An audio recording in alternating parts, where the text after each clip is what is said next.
trabaho para sa ating mga magsasaka at para naman mas maging maganda ang hanap buhay ng ating mga farmer na kailangan natin talagang alagaan at sila ang nagpapakain sa ating lahat. Kaya't kailangan ng ganitong mga klaseng facilities. Kaya't ito po ay hindi lamang isa ito. Nagtatayo tayo ng altogether, nakapagtayo na tayo ng 152 nito sa buong Pilipinas. Pero hindi pa kami tumitigil. Next year, this year, how many do we? Sa drying system, sir, Yeah. mga 370. This year, magtatayo pa tayo ng mga 300 plus na drying systems para nga yung pagpatuyo. Parang ang sabi ko kay Secretary ng Agriculture, sabi ko sana naman 2025 na. Sana naman din na natin nakikita yung nagpapatuyo ng palay sa kalsada, tapos sinasagasaan lang ng mga dumadaan na truck. Kawawa naman yung mga pinaghirapan nila ng mga ani. And that's why we are slowly developing the whole system.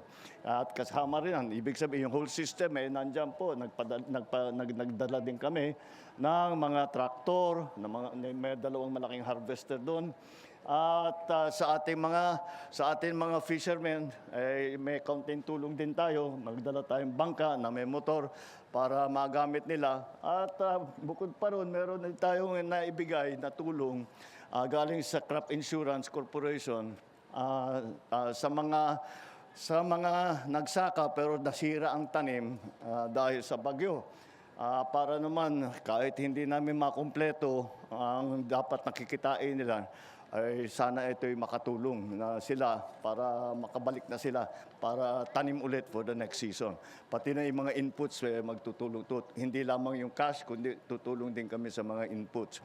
Yan po ang ating mga ginagawa ngayon at sana po, at ako'y nakakatiyak ako, na kapag nasimulan na, pag na-open na ito at nagamit na ito, mararamdaman ninyo kaagad ang mas magandang patakbo, mas madali ang pagpadala ng ating ng bigas natin para sa dadalhin sa palengke. May truck pa pala, may kasama ring truck para doon. Para sa lahat ng gamit ninyo, dadalhin nyo sa palengke o kung anong pangangailangan ninyo.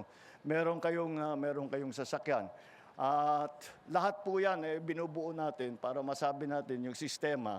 Ang kailangan lang gawin ng ating mga magsasaka, magtanim at alagaan yung kanilang tanim at mag-ani. Pagkatapos nilang mag-ani ay tutulungan namin sila pag-process, pagtuyo, paggiling, pag-polishing, lahat na hanggang sa market, hanggang sa palengke. Kaya po patitibayin natin ang ating agricultural sector para tayo ay nakakasiguro sa ating food supply. Kung ano man ang mangyari sa buong mundo na nawala ng bigas, tayo dapat magkaroon, lagi tayong merong sapat na bigas.